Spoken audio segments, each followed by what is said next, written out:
going to read the whole passage, but at least I'll just start from verse number 1. And then I will jump down to 1 through 7 and maybe 13, something like that. I'll just start from Psalm 139, verse number 1 and 2. O Lord, thou hast searched me and known me. Thou knowest my down sitting and my uprising. Thou understandest my thought afar off. Let us jump down to verse number 7. Whither shall I go from thy spirit, or whither shall I flee from thy presence? If I ascended up in heaven, thou art there. If I make my bed in hell, behold, thou art there. Verse number 13. For thou hast possessed my reign, thou hast covered me in my mother's womb. I will praise thee, for I am fearfully and wonderfully made. Marvelous are thy works, and that my soul knoweth right well. We will stop reading out there. So this morning, from this Psalm 139, I just want to talk about right thought. You know thought, right? Thought means something that we did not speak out, that is there in our mind, right? Right thought. Right thought. There are many people who have right thought about God. Oh. They understand God that God is like this, God is like that, God is that one, and so on. They have a right thought about God, and then they understand even the will of God in their life where they are being blessed. Even there are some people, they have, rebel against God, even they do, where they don't have a right thought, where they suffering. Some young guys, I may have shared 3-4 years back when I went back for the Christmas vacation at my church. Gospel camping was going on where they invite me to be the counselor.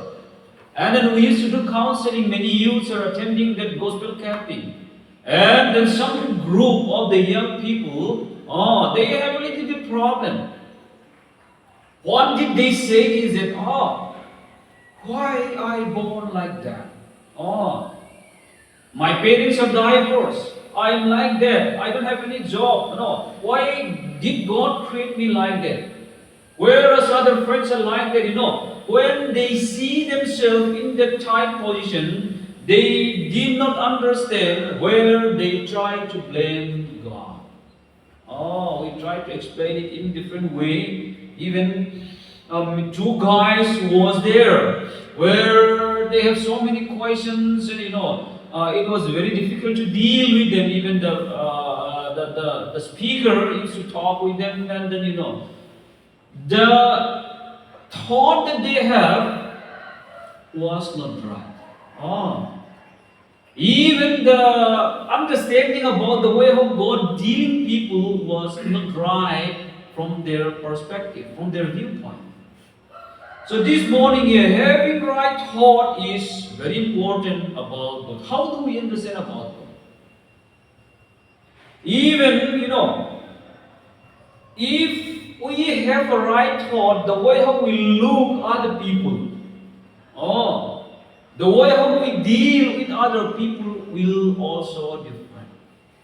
There is a saying in this world, if you're going to get married, don't look the face or the appearance, outward appearance. If their heart, heart is good, that is enough for, our wives. Don't simply look for outward appearance. They may look very beautiful, but if their heart, is not good, the mindset is not good, they will make a problem between husband and wife and a family. There will be a problem. Family can be torn apart. That is rightly said, actually.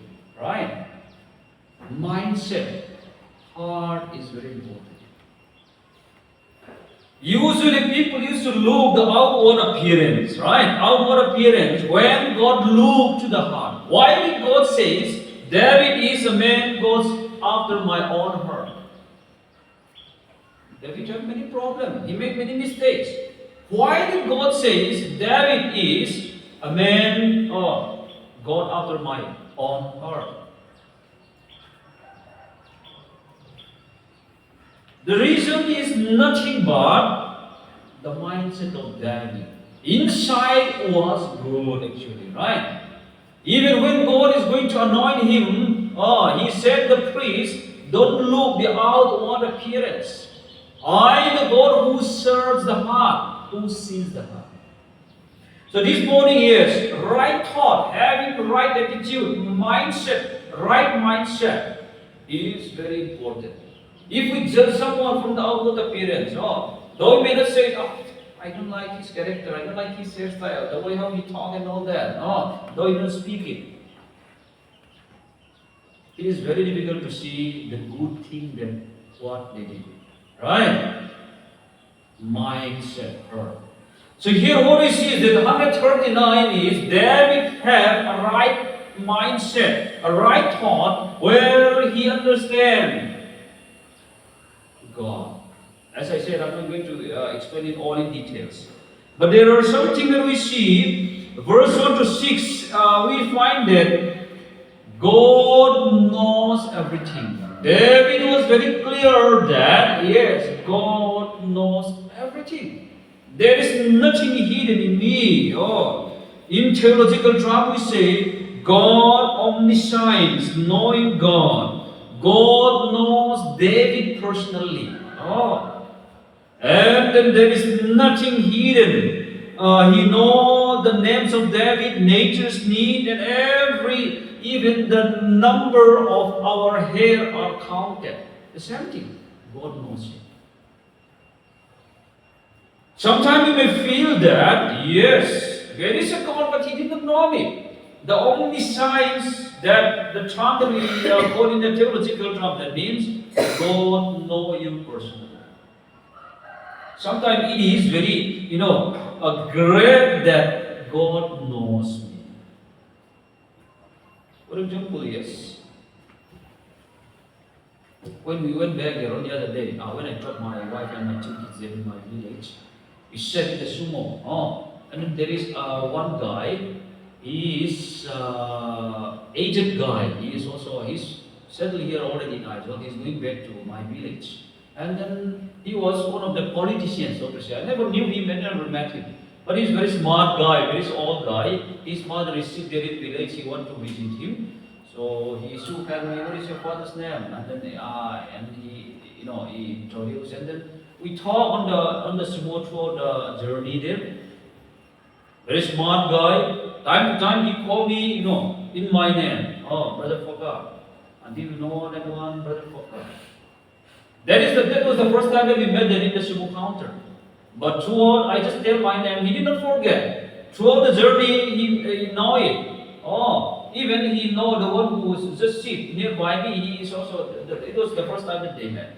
But what I think that very smart guy. He is a very somehow big politician during their time. All right.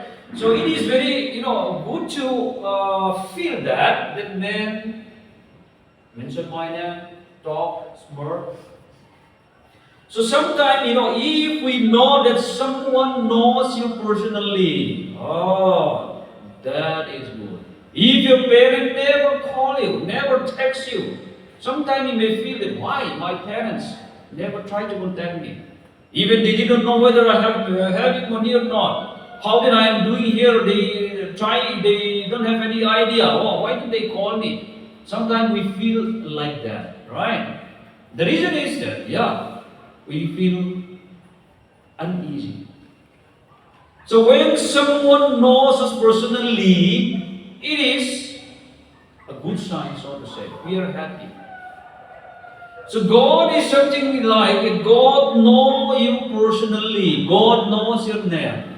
Don't think that when you are in a problem, difficulty, you have some problem, headache. Sometimes you lay down there with a little bit heavy heart, thinking that, nobody think about me. But in all that, God knows everything about you. Even David says, such knowledge is too wonderful for me, it is high. I cannot attain unto it. David also surprised. Is it like that? How much God knows me? So here, yes, right thought that we have to understand that God knows you personally. And then we will jump down to the next point, that is from verse 7 to verse number 12. God is everywhere.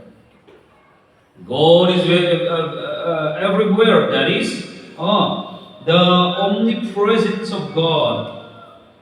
The presence of God is everywhere. We cannot run away from God. We maybe close door our bedroom. Maybe try to living in the tights or where there is no windows, but the presence of God is there. Even the psalmist say, if I try to run away into the wilderness, go into the deep sea, there is no place where you are not there. Cannot run away from the presence of God. The same thing that happened to Jonah, right? God wanted him to go for a ministry. He called him, tried to escape, but there was no place where he can run away from God. The presence of God is everywhere. You cannot run away from God. Jonah asks this and never got the answer. You cannot hide even in the darkness. God presence is places in all. There is nowhere you can run away from. Have to understand God. Let me do this one. Sorry, did not see me. Our president is not here, no problem. No. My parents did not see me. Let me drink here, no problem. No, let me go away. Let me do this one. Let me steal in this one. Let me do that. Let me do this one. Nobody sees me. But what is that? David says, the presence of God is everywhere. And then in the verse number 13, the third one is, God can do anything. Verse 13 to 18. His omnipotence. And then, yes, God can do. Verse 13 to 18. I will praise you. You possess my reign. Thou hast covered me in my mother's womb. I will praise thee, for I am fearfully and wonderfully made. David tried to, trace it back from the time when he was born. Before I was born, before I came out from my mother's womb, God already knew me. God took me out there, and then He put me in this place. My substance was not hid from me when I was made a secret. Curiosity wrought in the lowest part of the earth.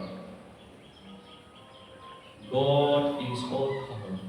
Sometimes we think that God is, He may not be, interfering here. God may not be able to do it that way. Sometimes we feel, even did not ask to God, thinking that God may not be able to do it. God may not help me in this way. But miraculously, God is still working in the life of the believer, right? If we trust God. People still see the works of God in their lives. I don't know how many of you experience it. Pray. You need something to understand. You need some, maybe in money matter or spiritual matter, whatever matters it may be. Let your thought, let your mindset be right to God that yes, God can do that. God can help me out in this way. God can do for me. If we have a right thought, yes, I believe that you will see the works of God in your life. So this morning here, let me try to conclude out there. Right thought, as I said, mindset, right thought is very important. Don't have bad thought, bad mindset. Have a right thought where God sees the heart and mind. If your mindset is good, God will uphold it. Oh, David have a right thought, and when he understands that about God, God knows everything. God is everywhere, and God can do anything. This is what he, speaks about here in 139 Psalms. So this morning, let us also have the right thought about God. God knows me. I cannot do this thing. God is everywhere. I can run away from the presence of God. God can help me out. He can do all He wants in me. Let's have the thought that even when we grow in the life, in the spiritual life, that we will have right thought and right relationship about God and having right relationship with God. May God add His blessing unto the soul meditation of His holy words. Amen. Let's sing one song and then we will